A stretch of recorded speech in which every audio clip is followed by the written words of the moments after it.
कब से शुरू होगा यह स्वच्छता सर्वे, कब से प्रारंभ होगा काम।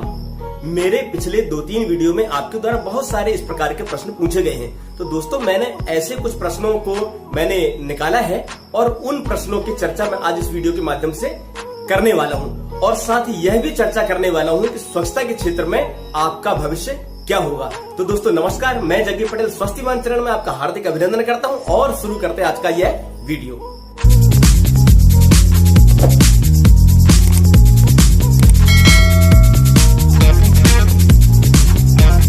मेरे पिछले 2-3 वीडियो में आपके द्वारा बहुत सारे पॉजिटिव और बहुत सारे नेगेटिव प्रश्न पूछे गए हैं, लेकिन मैं कुछ पॉजिटिव प्रश्नों के जवाब लेकर के आज आपके सामने उपस्थित हुआ हूं।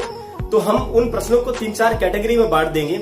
जैसे कि पहला कि मानदेय से संबंधित जो आपके प्रश्न पूछे गए हैं उस पर हम चर्चा करेंगे, और दूसरा हम ये चर्चा करेंगे कि कार्य कब से प्रारंभ होगा और इस प्रोग्राम की विश्वसनीयता को लेकर के, और कुछ आपके द्वारा अप्रिशिएट किए जाने वाले कुछ अच्छे कमेंट्स भी आए उन पर भी चर्चा करेंगे, और साथ ही हम चर्चा करेंगे कि स्वच्छता के क्षेत्र में क्या अच्छा भविष्य हो सकता है। आइए हम कुछ कमेंट्स पर चर्चा करेंगे।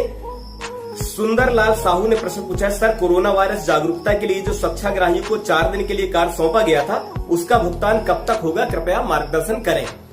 एक कप्तान सिंह परमार जी हैं, इन्होंने पूछा है, सर जी मैंने अपना पैसा इस कोविड-19 में खर्च कर दिया है लेकिन अभी तक कोई पैसा नहीं मिला है। हम लोगों को शासन से अगर हो सके तो हमारी बात शासन तक पहुंचाएं। और इस प्रकार के बहुत सारे कमेंट्स जो मेरे पिछले 2-3 वीडियो में आए हैं कि सर इसमें पैसा कम है या पैसा मिल नहीं रहा है। तो इन सभी प्रश्नों का जवाब मित्रों यह है कि यह एक राष्ट्रीय स्तर का अभियान है, और मैंने पहले भी अपने 2-3 वीडियो में यह बताया हुआ है कि मानदेय संबंधी जो निर्णय है वो अलग अलग राज्यों में अलग अलग प्रकार से राज्यों के द्वारा किया जाना है। कुछ राज्यों के द्वारा भुगतान कर दिया गया है, कुछ राज्यों के द्वारा भुगतान नहीं किया गया है, या उनका जो भुगतान करने का जो तरीका है वह भी अलग अलग हो सकता है। अभी हाल ही में मध्य प्रदेश के द्वारा स्वच्छाग्राहियों से कोविड-19 के संदर्भ में प्रति सप्ताह 4 दिन काम लिया गया है। इस संबंध में मेरा ये निवेदन है कि राज्य के द्वारा सभी जिलों को राशि प्रदान कर दी गई है, और कुछ जिलों के द्वारा स्वच्छाग्राहियों की राशि भुगतान कर भी दी गई है। जिन जिलों या ब्लॉकों में राशि का भुगतान नहीं किया गया है वहां के स्वच्छाग्राहियों से यह मेरा अनुरोध है कि अपने ब्लॉक और अपने जिला स्तर से चर्चा करें। अब कुछ कमेंट्स यह पूछे गए हैं कि यह कार्य कब से प्रारंभ होगा। तो उसमें से एक कमेंट आया है नीतीश कुमार ठाकुर जी का, सर जी काम कब से मिलेगा, अभी तक काम नहीं मिला हम लोगों को। इसी प्रकार एक गोविंद बर्मन जी हैं, सर जी ये काम कब तक चालू हो जाएगा।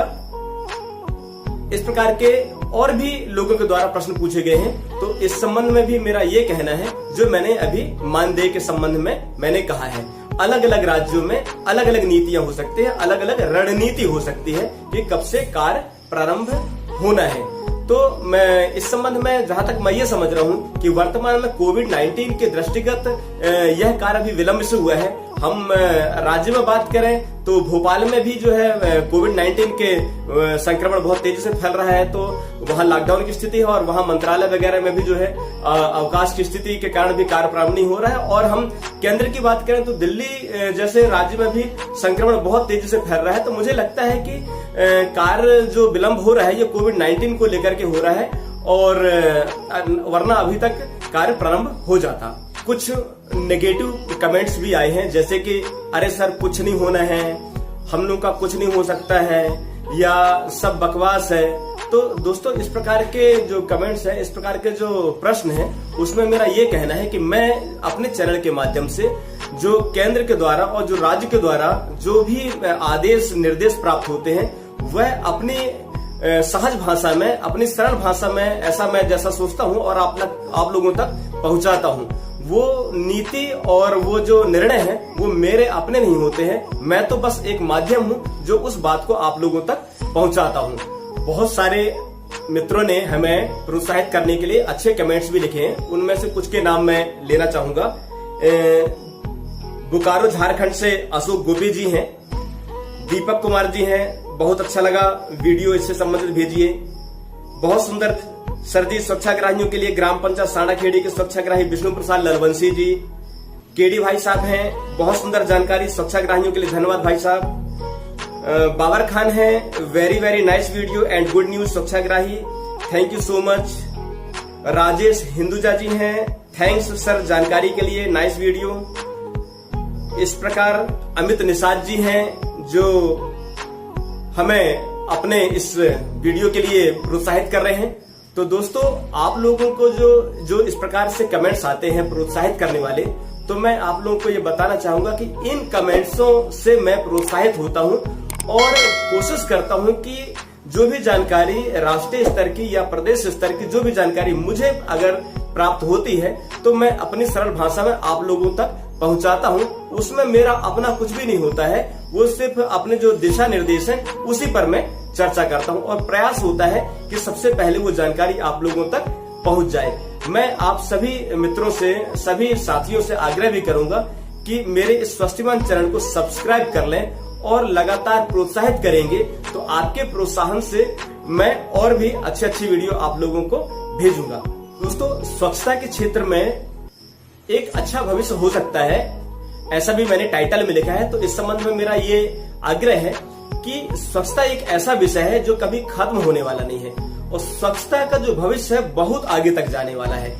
यह विषय सिर्फ शौचालय तक सीमित नहीं है। आपने अभी देखा कि कोविड-19 के अंतर्गत सारी योजनाओं के बावजूद भी स्वच्छ भारत अभियान का जो हाथ धोने का तरीका है या लोगों को साफ सफाई में रखने का तरीका ही लोगों के काम आ रहा है। और हमारे स्वच्छाग्राही भाई बहन भी जो है लोगों को कोविड-19 के संदर्भ में स्वच्छता का पाठ लगातार पढ़ा रहे हैं। तो इस क्षेत्र में भी आगे चल के और भी अच्छा भविष्य आ सकता है लोगों को जागरूक करने के लिए। भारत सरकार के द्वारा या प्रदेश सरकारों के द्वारा ग्रामीण क्षेत्रों में जन जागरूकता के संबंध में जितनी भी प्रकार की रिक्तियां अभी हमने पिछले टाइम देखा और मुझे लगता है कि जो आने वाले टाइम में भी इन सभी रिक्तियां या सभी नियुक्तियों में स्वच्छाग्राहियों को प्राथमिकता देने के लिए उनके द्वारा आग्रह किया गया और आगे भी ऐसे निर्देश आएंगे, क्योंकि जो स्वच्छाग्राही है वो स्वच्छता के विषयों में ट्रेंड है, उनको इस प्रकार की ट्रेनिंग हो चुकी है, उनको इस प्रकार का कार्य करने का अनुभव है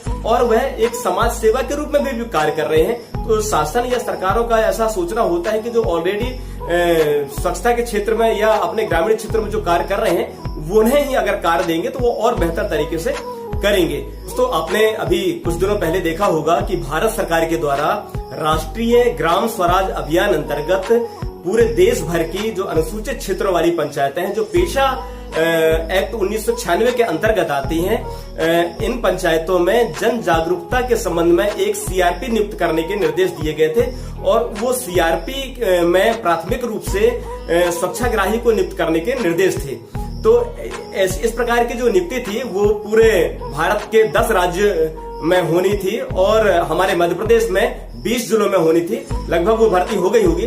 तो आपने ये देखा होगा कि इस प्रकार की जितनी भी नियुक्तियां आनी हैं या आई हुई हैं जो जन जागरूकता के संबंध में है, उन जन जागरूकता करने वाली जो नियुक्तियां हैं उनमें सभी में स्वच्छाग्राहियों के लिए प्राथमिकता देने के लिए सरकार ने निर्देश दिए हैं। स्वच्छाग्राही को प्राथमिकता देना भी चाहिए, क्योंकि इस प्रकार की जो जन जागरूकता के कार्य हैं वो पिछले 2-3 वर्षों से समाज में कर ही रहा है। वह बिना पैसे के, बिना मानदेय के भी वो समाज के क्षेत्र में लोगों को जागरूक करने के लिए उसकी एक पहचान भी बन गई है और पिछले 2-3-4 सालों का उसका अनुभव भी है। तो जिस प्रकार का जितने नियुक्तियां आए तो मेरा भी ऐसा मानना है कि उन सभी नियुक्तियों में स्वच्छाग्राहियों को प्राथमिकता मिले। तो दोस्तों, कोविड-19 का समय चल रहा है, तो आप यदि व्यक्तिगत कार्य करने जा रहे हैं या कोई सार्वजनिक कार्य करने जा रहे हैं तो मेरा विशेष आग्रह है कि आप कोविड-19 के संदर्भ में समस्त जो निर्देश हैं, जो सरकार की गाइडलाइन है, उनका पालन करें, लोगों से दूरी बना करके रखें, मास्क पहने और बार बार साबुन से हाथ धोएं, सैनिटाइजर का उपयोग करें और दूसरों को भी ऐसी सलाह दें। आज के लिए इतना ही, धन्यवाद।